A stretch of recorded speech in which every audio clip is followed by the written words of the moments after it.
Okay, everyone, we're going to go ahead and get started in just one moment. I'm going to go ahead and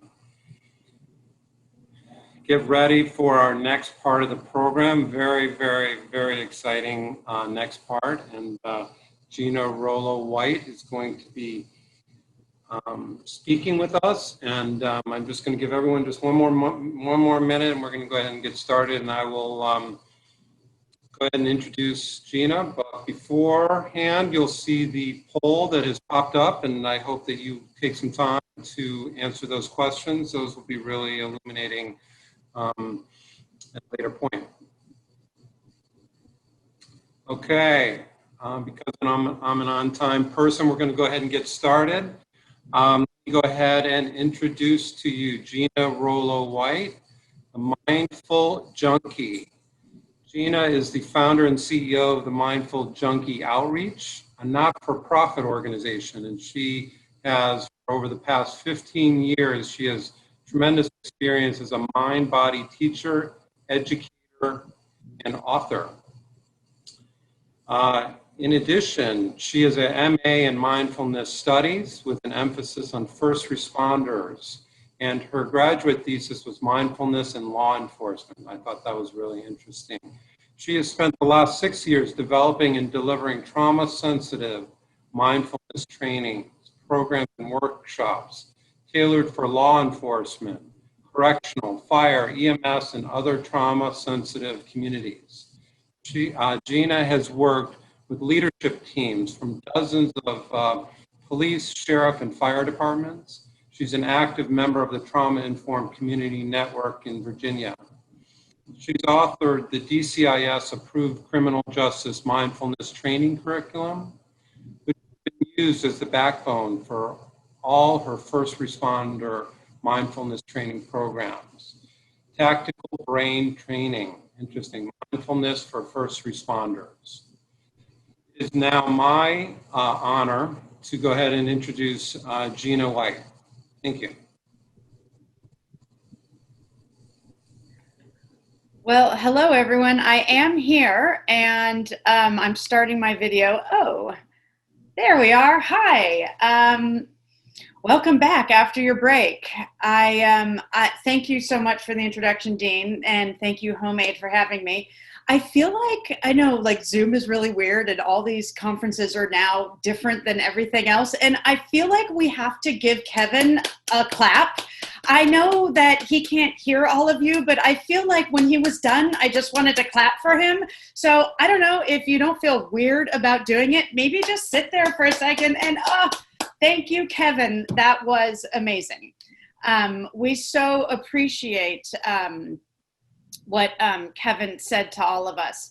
I am going to share my screen with you so you can all see. So stand by. I know that's there. So welcome. There is a way to make the boxes smaller and bigger on the side of your screen. I don't know if you've had access to this before so that you can see there's a small box you can make me or a big box. So whatever works for you. I teach mindfulness. I teach mindfulness to first responders, as Dean said. And the reason why I got into mindfulness for first responders was because it turns out I have 2 first responders as parents.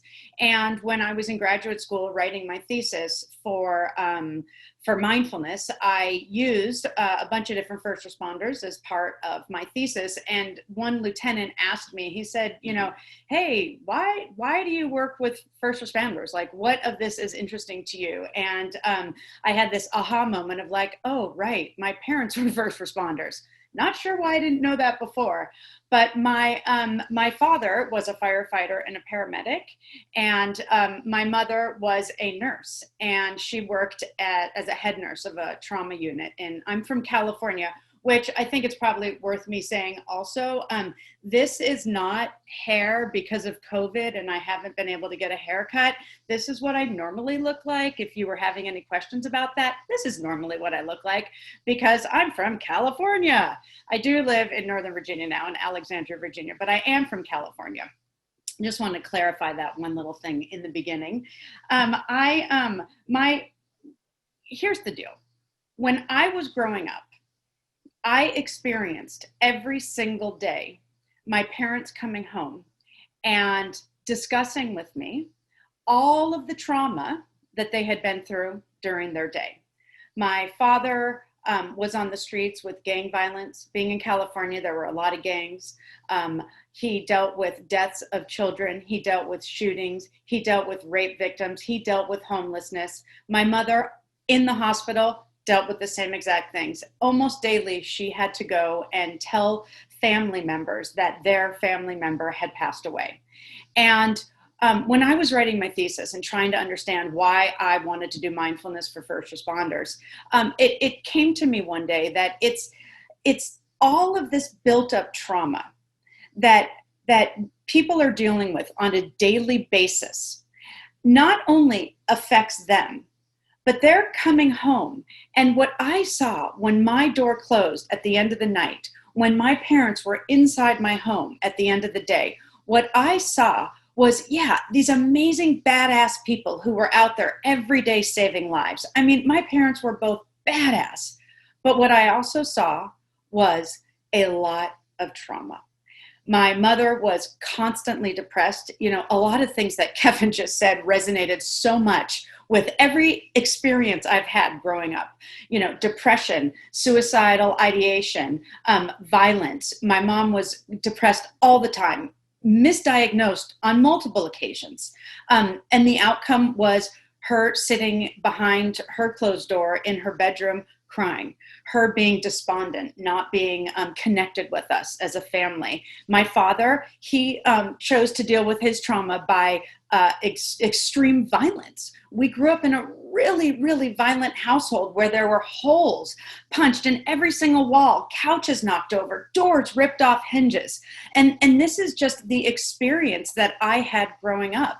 And when we think about, the trauma, right? I was thinking about presenting today, and I was thinking about, it's not just the trauma that we're dealing with, but it's the secondary trauma that we're dealing with. Because a lot of you folks, your nonprofits, who you're working with, you're hearing stories on a day-to-day basis of traumatizing events. And these things they have an impact on us. And so I started thinking, what are the tools and mechanisms that people have to deal with primary trauma, to deal with secondary trauma? And Kevin was amazing. I wrote them down. He named like the things he does. He does nutrition, education, sleep, exercise. These are all really amazing things that we can incorporate to deal with the trauma that we experience, the suffering. He talked about suffering too. We're all suffering, right? We have to have tools to deal with the suffering. And what I fell into was this concept of mindfulness. After a ton of research, I'm a researcher at heart, a ton of research, a ton of education, going back to school, I came upon this concept called mindfulness. And I think sometimes when I looked at your poll, a majority of you had either heard of mindfulness, practiced mindfulness, done yoga. So there are many people on this call who have heard of it, but I still think I think it just said like 16% said no. So for those 16%, but also the others, I think there's a misconception on what mindfulness is. It's not clear what mindfulness is, right? It's a tool to help regulate stress, but what is it? And sometimes we think it's like a bunch of hippies smoking pot on a mountain, right? And yeah, maybe they're practicing mindfulness. I don't know. That's what this picture is supposed to be, is a bunch of hippies, by the way, at like Burning Man or something. Or maybe we think of like the Buddhist monk who has the orange robe and he's sitting on a mountain completely tranquil. And sometimes we even think of yoga. So there's all these misconceptions of what mindfulness is. The reality is, one of the big aspects of mindfulness is that it's a tool, and it's a tool to manage stress, right? Because no matter what, we are all suffering. We all have stress. I mean, before COVID-19, before all of the riots, before all of the systemic racism that we're seeing in law enforcement and with just across the board, right? We all had stress in our lives before this. And so then you add COVID, you add all working from home, working from, your closet, even though no one said they were working from their closet. I suspect there are a few people who might be. The reality is, all day long, we're kind of saying to ourselves, what the, right? All day long, I'm looking around and I'm like, seriously? Now I'm dealing with this? Now I'm dealing with that? What the? And so when you think about mindfulness, it's kind of to get away from these WTF moments and put some tools surrounding how to deal with the stress and the trauma and the chronic trauma, like my parents experienced, the chronic trauma that I experienced from secondary trauma. How do we have tools to help with this chronic trauma that we're experiencing? And here's where mindfulness comes in. And I think it's really helpful to have a frame, right? To have a definition of what mindfulness is. Mindfulness, so if you look at this, it's awareness that arises by paying attention on purpose in the present moment. And the idea is that, and this is something Kevin talked about also about our brain, right? This is all about training your brain to think. Training your mind to notice that you're thinking and then do something about that information, because it's not enough to just have the information. You have to then do something with the information, right? So you have to be able to identify that something is occurring and then do something with that. And all of this is framed. And again, my little picture on the corner can be moved around if you can't see the words on the side of the screen. But mindfulness, the mindfulness I teach is trauma sensitive mindfulness. And the idea is that we are constantly trying to navigate this concept of a window of tolerance, right? We have this area in the middle where everything is copacetic. Things might be annoying and frustrating, but you're able to deal with it. You can work through it. You're able to think, you're able to process information. But when we are under chronic stress, highly stressed on a daily basis, a moment-to-moment basis, when we're overwhelmed, we pop into one or two different areas. And it could be hypoarousal, which is down at the bottom, or hyperarousal, which is up at the top. And sometimes when you're experiencing chronic stress, you live in these spaces. And everything that you're reacting to is based on this concept of being hyper-aroused or hypo-aroused. So you're feeling either overwhelmed or anxious or completely despondent, right? My dad lived up in this hyper zone. Everything was an emergency. No matter what we did, it was an emergency. Going out to eat was an emergency. Driving down the road was an emergency. And all of his actions were based on these emergent situations. Whereas my mom was down at the bottom, hypoarousal. She was standoffish. She didn't want to talk about things. Everything was fine, but really all you saw were the tears. And the idea is that when you start practicing mindfulness tools that I'm going to go over, we're going to do practices of mindfulness tools, you're able to modulate and stay within this window of tolerance. And even just knowing about this concept, oh, there's this thing called the window of tolerance, even knowing that is going to help. Going, oh, am I riding the rails? Am I hitting the edges and bouncing up or bouncing down? Knowing that is the first step. Second, right, what do you do? Okay, how do you get from a hyper-aroused state, from really stressed and anxious, which I know some of those questions came up when you were asking Kevin, what do you do when you're spinning, right? So what are you spinning, or sometimes we call it ruminating, when your thoughts are spinning out of control or you feel like you're having a panic attack? What do you do to help get you back into the window of tolerance? I'm going to go over some of those things. And I don't know, let's just do it right now. So we're going to practice a mindfulness exercise. It doesn't matter if you've never done it before. It doesn't matter if you think it's cuckoo for Cocoa Puffs. You're just going to practice. And this one is based on breathing. And the really cool thing about breathing is that you're already doing it. So it shouldn't be that hard.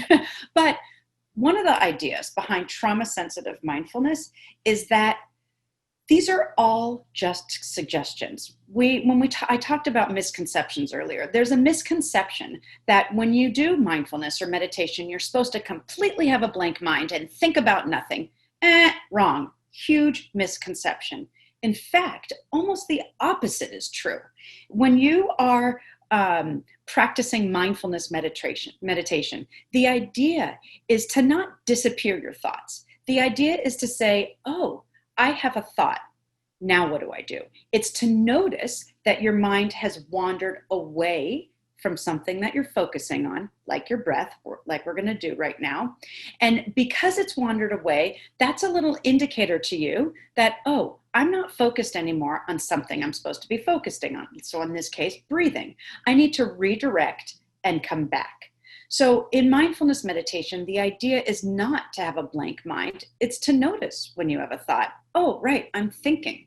And then you do it in a way that's non-judgmental. You go, oh, I'm thinking. You don't go, oh, God, I'm such an asshole for thinking during meditation. No, you say, okay, I had a thought. So what? I'm going to come back to breathing.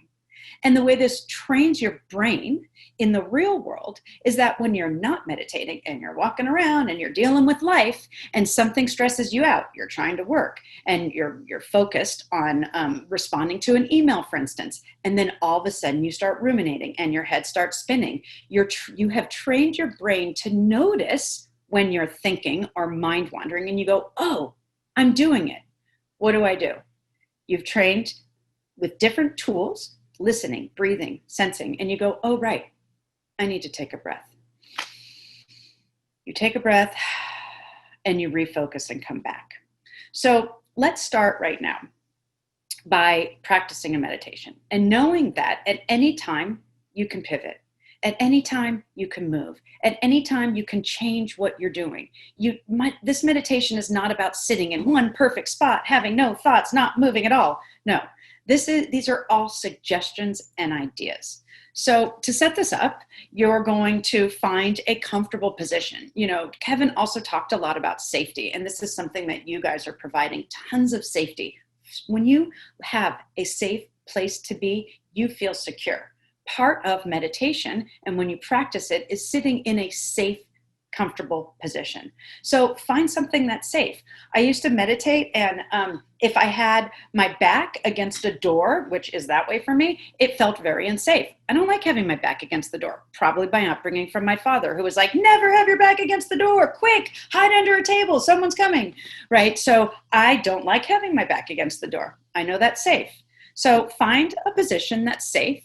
And anytime I'm doing mindfulness meditation, I'm sitting with my feet on the ground and I'm sitting up tall. So I am not sitting on the ground. I'm not typically laying down. So a chair works great. Most of you are probably already sitting in chairs. So sitting in a chair, upright. So you want to sit in a tall position. You don't want to be uptight. You want to be upright. And let's just begin by taking a breath. So a really deep inhale and exhale. So inhale and exhale, exhale, exhale. All right, if you're comfortable allowing your eyes to close, the suggestion is to just close your eyes. You don't want to squeeze them really tight. You want to keep them just rested gently. But if that's not good for you, so what? Keep your eyes open. Find a spot to look at and just stare at that spot the whole time. So whether your eyes are open or closed, let's take another breath. So inhale and exhale, and you're just going to follow along with my words. And if at any time you want to move or open your eyes, just go ahead and do that. And the idea is that you're focused on your breath right now. And maybe you say to yourself the words inhale and exhale. Maybe you even become curious and identify where you're breathing right now. So do you notice movement in your belly? Do you notice movement in your chest? Where do you notice movement right now? And then if you already have a thought, like, how long is she doing this meditation for? Or am I breathing in the right spot? Then you go, oh, right, I'm thinking. And then you redirect and come back to inhaling and exhaling, noticing maybe your feet on the ground, maybe even bringing awareness, your thoughts, your sensations to your legs. Press down on the chair, feeling your weight. Inhale and exhale. One more time, breathing in, breathing out. And now transitioning to a sense again, maybe feeling your hands on your legs, just noticing the sensation of your hands against your pants, bringing your thoughts, your senses to your feet on the ground. And now transitioning to the room that you're in. So maybe that means opening your eyes. Maybe that means just looking around because your eyes were open. And if it's available to you, let's stretch. So bring your arms up over your head and take a final big, deep inhale. Maybe looking up at the ceiling. And then slowly, as your arms come down, you exhale. Now, if we were live, I would probably ask everyone right now to raise their hand if you had thoughts that were wandering, if your mind went into thinking, and almost everyone would raise their hand. So I'm just going to assume some of you have your hands raised. But the idea is that mindfulness is a tool.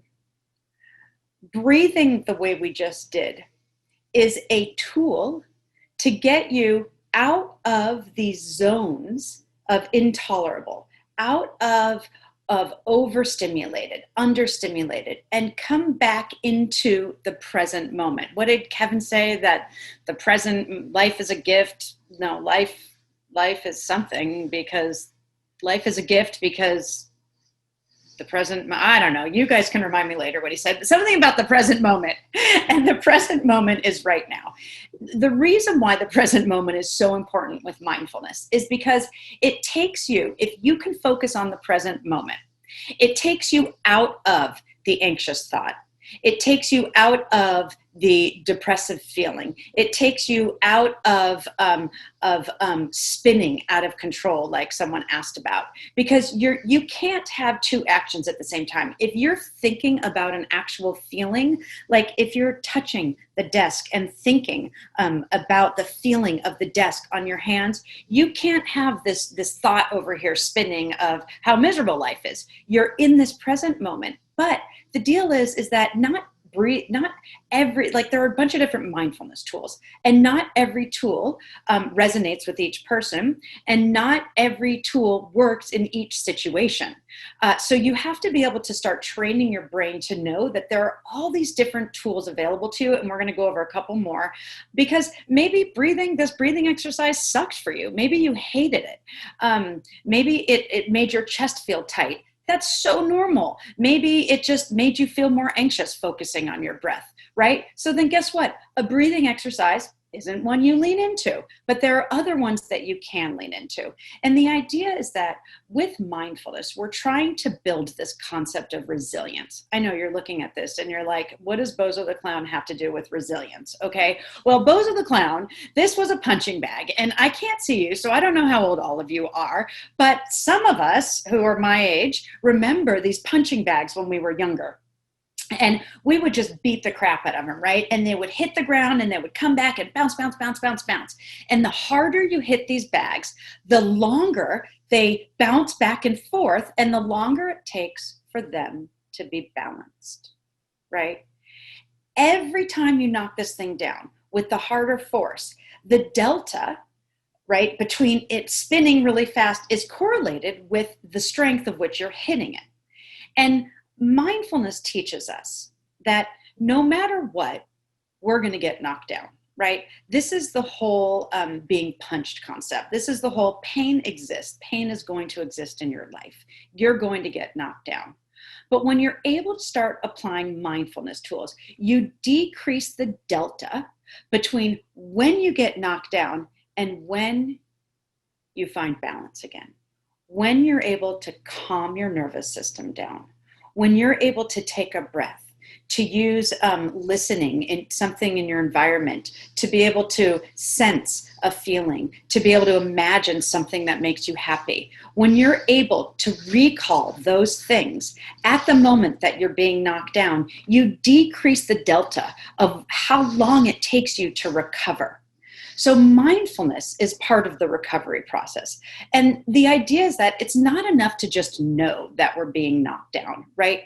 You have to identify these signs. What is occurring in your body, in your mind, that tells you you're being knocked down? How do you know you're spinning?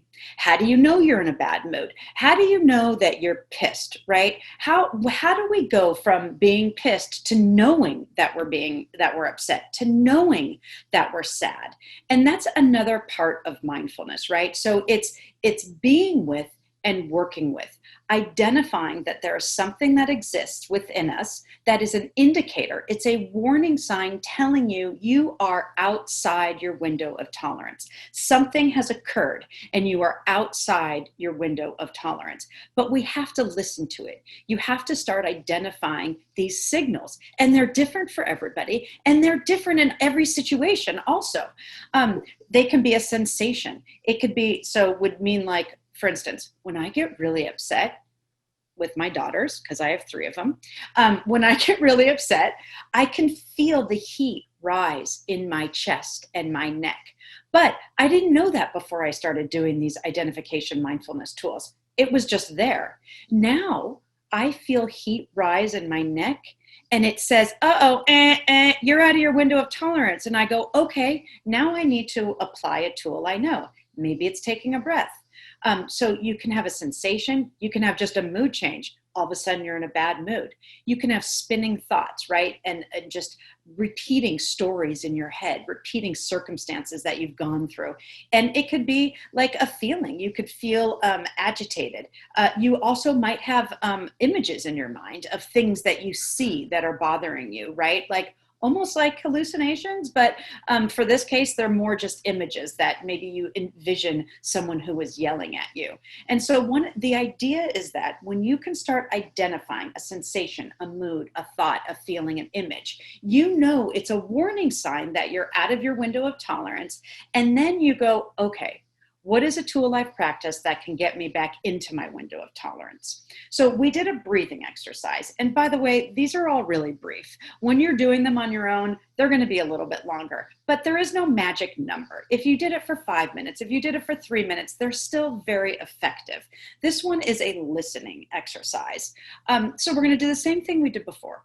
You're going to find a position that's comfortable for you, a position that creates safety.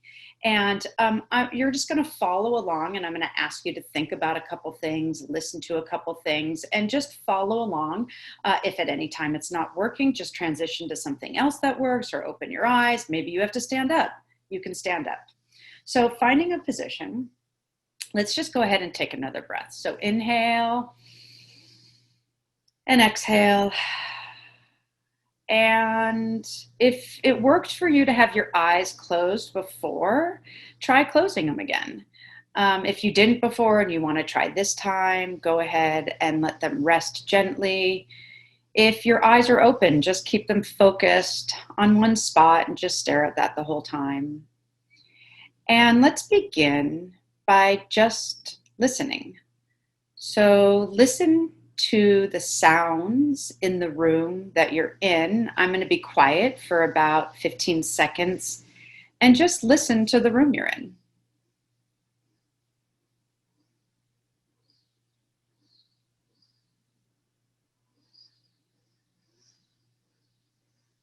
Maybe you were able to hear the lawnmower that's going on in my backyard. Maybe you were able to hear an air conditioning or a computer. Whatever you noticed, just see what that made you feel like. So be a little curious and still listening to my words. We're going to continue with a little bit further exercise of identifying these different ways of noticing signals. So whether your eyes are open or closed, taking another breath, inhale and exhale. And now transitioning to some different things I'm going to ask you to do. So thinking about something lightly agitating. So lightly agitating, I want you to think about maybe someone that you recently had a little tiff with, or something that happened that was just a little annoying. I don't want to, we're not going to talk about anything traumatic, just something that's like lightly annoying, frustrating to you that occurred recently. And I want you to think about that situation right now. And as you think about that, I want you to be curious about how you think about that. Did you have a thought? Did you have an image? Did you notice a sensation in your body? Okay, now transitioning, inhale and exhale. And now I want you to think about something that brings you joy. So someone told me a story once about how they always imagined a bunny rabbit. And every time they think of a bunny rabbit, it brings them joy. Maybe you think of a pet that you love, or maybe it's nature, something in the environment, being outdoors. Maybe it's a special food that you enjoy, or maybe it's just taking a breath. And really being curious here on how you know that that makes you happy. What in your body is telling you that that's happiness? Is it a smile on your face? Is it a thought? Is it a sensation? Transitioning again, inhale and exhale. Transitioning to listening to the sounds in your room one more time.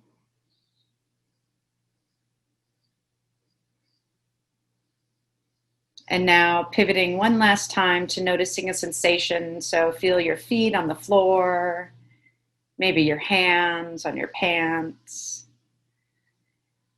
Taking one more breath, inhale. And as you exhale, opening your eyes or refocusing on the room. That was a listening meditation, and you were listening to a couple different things. Listening to sounds in the room, which is one way of doing a meditation, or listening to internal signals that are alerting you to what's going on, right? Maybe I know that when Kevin was talking, I have histories of homelessness in my family. I have history of suicidal ideation in family members. And I was being triggered. I was being triggered a lot. And I knew that because all of a sudden I was clenching my fists. So when I was listening to him talk, all of a sudden I was like, my hands are clenched. Why is that? And I went, oh, wow, I'm being triggered. And I had to actively presence myself. I had to actively feel my feet on the ground. In the middle of his presentation, I was like, notice your feet on the ground, notice your seat in the chair, because I was starting to kind of go off with this secondary trauma, right? Listening to his stories, that can be secondary trauma. And it's helpful to know, right, I was out of my zone of tolerance. I need to come back. I need to take a breath. And the idea is we're learning that there's always stimulus in our environment. There are always things that are occurring. And our tendency is to react to them. And we react based on habit. We react based on the way we were reared. And when we start practicing mindfulness tools, we go, okay, there's a stimulus that's occurring in our environment. And in between how we would normally react to it, we can create space. And that space can be the form of noticing something, of listening to something, of breathing, of maybe even get up and moving. So you put something in between the stimulus, whether it's listening to someone's story or actually having thoughts yourself, and you go, okay, I'm experiencing X. I need to put space in between that so that I have agency on how I want to relate to the stimulus. I want to be responsive rather than reactive. And responsive is active engagement in your prefrontal cortex. This is where information goes to your prefrontal cortex and you can think. The picture you see here is driving, right? I mean, road rage was a huge part of my life growing up in California on the 405. Road rage, I just thought we naturally did road rage. And I can't tell you how many people I myself have tried to drive off the road prior to mindfulness, how many people I've yelled and screamed at, I've pulled up next to and thought, I'm going to give them a piece of my mind, right? That's reacting. What we're trying to do is create space in between the incident, which is someone cutting you off because someone's always going to cut you off, and reacting to it. Someone cuts you off. Instead, you go, oh, right, maybe I just feel the presence of the steering wheel and take a breath. Maybe I listen to some really great music. Maybe I turn up my radio.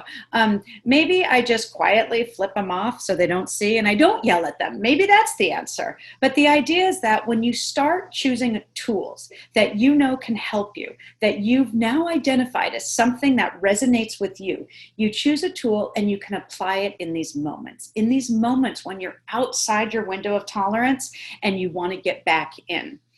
I mean, I only have you for such a short amount of time. I am cramming this down your throat. I get that, but I don't care. I'm going to do it anyway. So we're going to do another meditation. If it's too much for you, you are more than welcome. Get up, walk away, close your computer, go to the restroom. These are all just suggestions and options that I'm trying to provide so that you know there are different tools out there. And if listening didn't work or imagining didn't work or breathing doesn't work, there are other things you can do like this. This is a traditional body scan. So I'm going to take 2 minutes and I'm going to do a body scan with you. It's going to be quick. We're going to get in, get out. So you're going to find that position again, that position that was comfortable for you. And it's great to always just start with a breath unless that doesn't work for you. So just inhale and exhale. And if your eyes are closed, just make sure you're not squeezing them. And let's begin by letting your feet kind of feel the floor. So just think about your feet on the floor. And bring your thoughts, your awareness to your legs in their entirety. So feel your entire leg from hip to knee to foot. Inhale. And on the exhale, see if you can just relax your legs, softening your seat into the chair. Maybe you feel a little heavier. And now bringing your awareness, your thoughts to your belly, feeling your stomach, your chest, just noticing what those feel like. Inhale. And on this exhale, noticing how your chest can soften, your belly softens, relaxes. And moving up to your shoulders, your neck, and being curious. Do they feel tense? Do they feel stiff? Inhale and exhale. And as you exhale, maybe noticing the sounds in the environment. Letting your neck relax, your chest relax. Moving up to your jaw.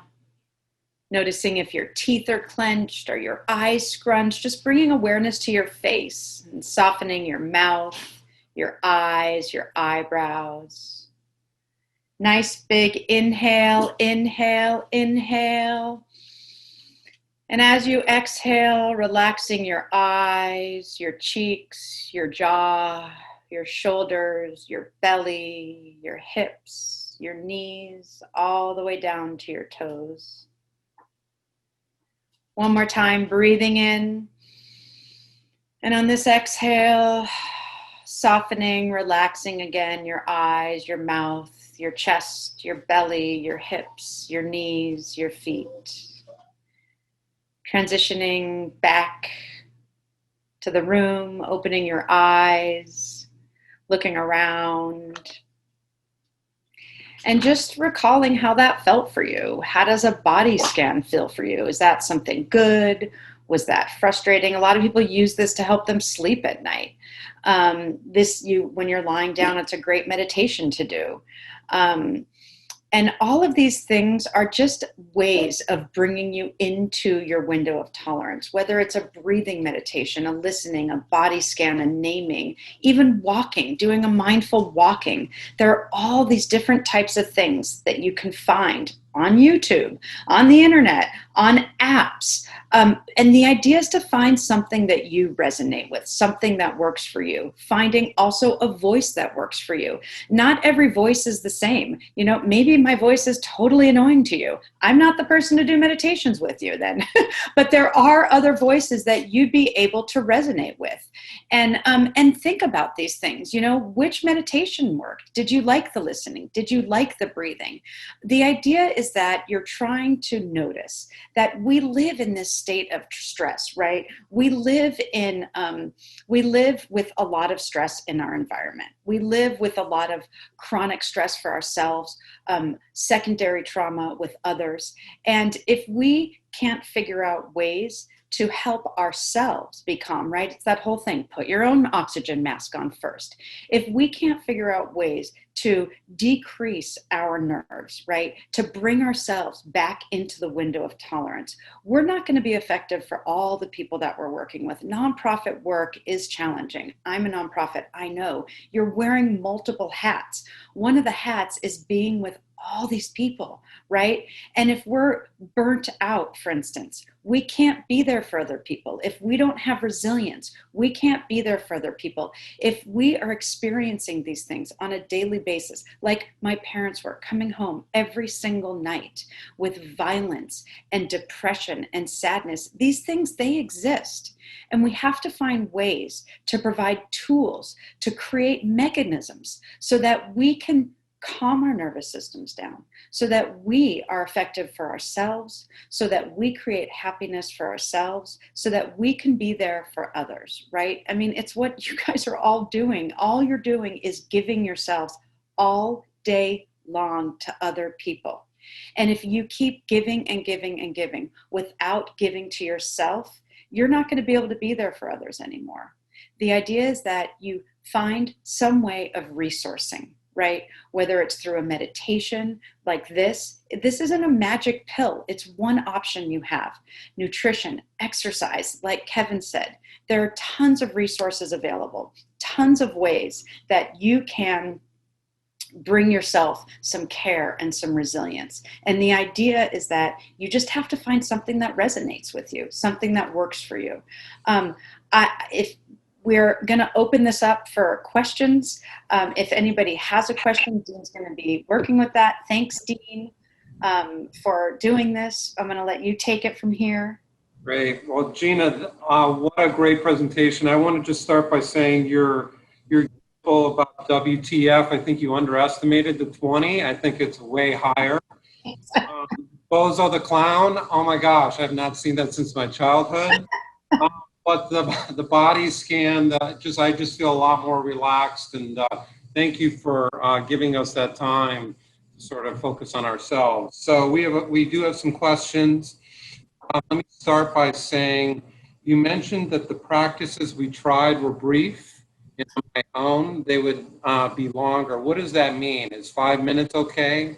When I think of meditation, mindfulness, I think sitting for a long time, and it feels inaccessible. Yes, and that is, I mean, so spot on. And thank you for asking this question. Right, there is not a specific time for meditation. And one of the things we've learned over time is that sometimes sitting for long periods of time can actually be traumatic. And there are studies now that are showing that if you've ever experienced any trauma in your life, sometimes sitting for long periods of time can actually bring up the traumatic feelings. And so the idea is, don't judge yourself for how much time you're sitting meditating. If you sit for 3 minutes, it's going to be effective. If you just take 3 breaths, like 1, 2, 3, right? It's going to be effective. So you don't have to have there's no prescribed time. It's what works for you. For me, I sit 20 minutes. When I do a meditation, I sit for 20 minutes. I have an issue with time. I never think there's enough time. So sometimes I'm like, oh my God, I don't have 20 minutes. I'll sit for 10. I'll sit for 5. Sometimes I'll just take 3 breaths. So whatever you do, you're trying to find little minutes throughout the day to throw something at it. And so maybe it's before you go out and get in your car, you take 3 breaths. That's effective. Maybe it's right before you know you're going to have a meeting. You sit for 5 minutes and just listen to the ambient sounds in your environment. So you're going to find that you build on it too. And maybe you try sitting for longer. And if that works, great. Maybe you don't.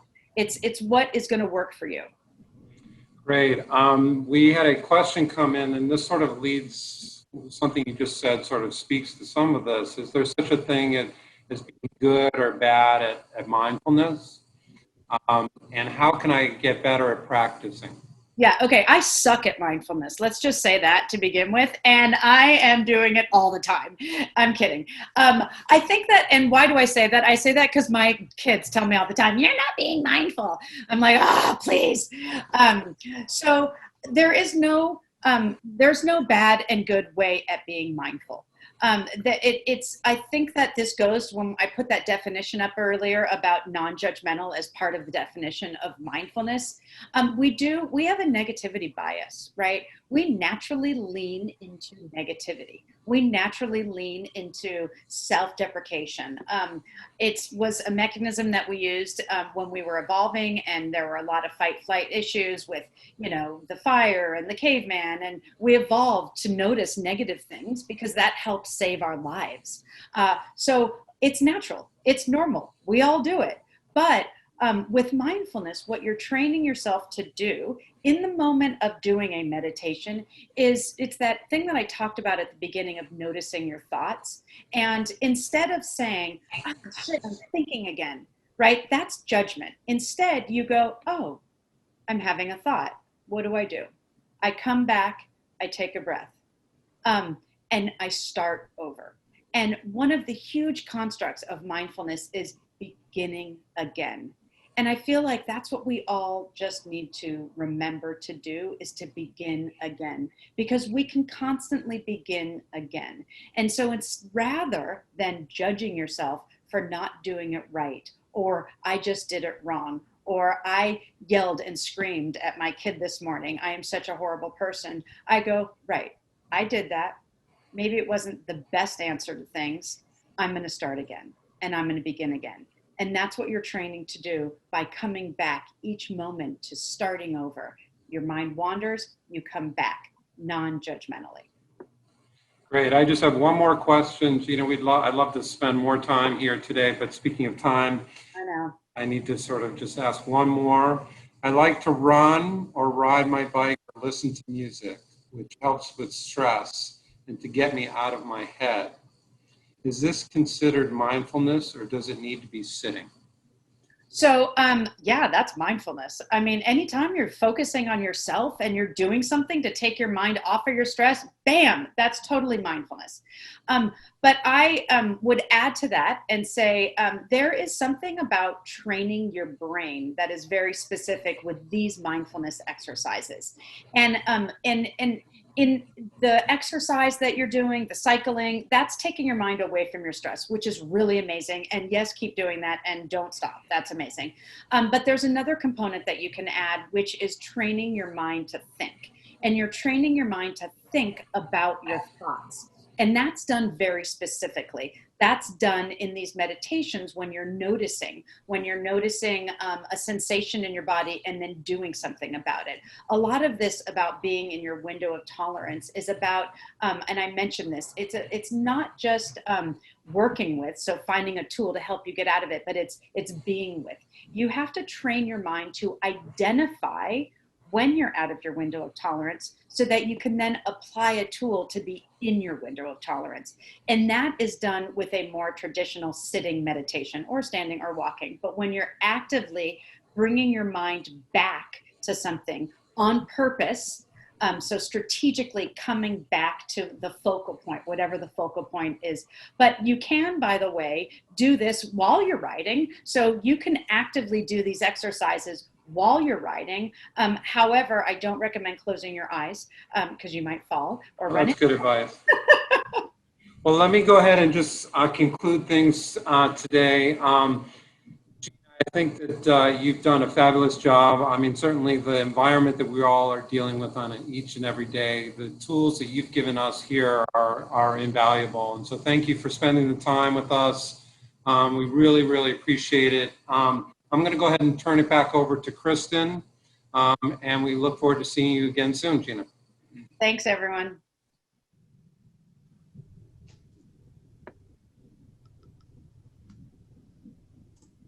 Thank you, Dean, and thank you, Gina.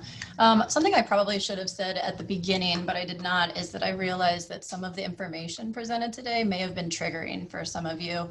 And I do hope that, although that can be a negative feeling, that we do use some of those feelings just in general that came up today as fuel to find compassion and kindness for yourself and others, especially those we work with, those around us and the clients that we're working with, our families and our personal lives. And some of the takeaways, just knowing that it's okay not to be okay, asking for help for self or those around you, and using holistic tools, whether it's some that you learned today, whichever ones may or may not have resonated, or finding other things that really sort of stick, whether that's yoga or Gina talked about meditation and mindfulness. I mean, these are all just tools to put in your toolbox to really help you heal. We all have a story. We all have a story. And it's important to start with ourselves so we can, as Gina said, be there for everyone else and find that inner peace. So I appreciate you guys for hanging in there with us and for absorbing all of the information today. And just thank you to Kevin and sharing his story and for being here with us on this planet, to share that story with all of us, to remind us that we are not alone and that, again, we're here and ask for help. It's okay not to be okay on a regular basis, but that we can find ways to cope and get through that. And Gina, I love you and I appreciate you. And you have just such a badass way of sharing this information, and I adore you for being here and sharing it with everyone in this environment. Dean, thank you for your part in helping us facilitate questions and for keeping the flow of everything. I appreciate you too. And to all of you who logged on, I know we are all tired and sick and zoomed out, but I appreciate you for being here and taking the time, because this is important information and it couldn't wait until 2021. I needed you guys to hear it. Those of us running nonprofits, those of us working in nonprofits, those of us working with clients day in and day out, you guys are doing the hard stuff. And Gina mentioned the secondary trauma. It is very real and you have to take care of yourselves. And so I am thankful. I am so grateful. My entire team, Silda and Madeline, who have been working tirelessly to make sure that everything runs smooth today.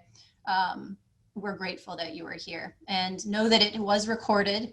We will be sharing that link, as well as a survey. We love feedback with these housing forums. As you know, usually it's in paper and we can chase you out with it. But this time it'll be sent tomorrow. And so we ask for feedback, not only on this presentation, but if you have ideas or topics that you would love for us to hear about next year. Obviously, we are hoping that we will be back in May of next year with an all new forum, and hope that all of you will be there. Please feel free to share that recording. There are resources up on the screen right now. Some of the ones that Kevin and Gina both have, there's handouts from Gina that have some of those meditation tools, realizing that it was hard to write those down and put them into words, but those are attached. We have some HomeAid resources that I mentioned, just so you, a reminder of what we do and what we're here for. And, we'll be attaching these as well tomorrow. So thank you. That's all for today. And I hope you guys have an amazing rest of the week and weekend ahead. Thanks again for being here.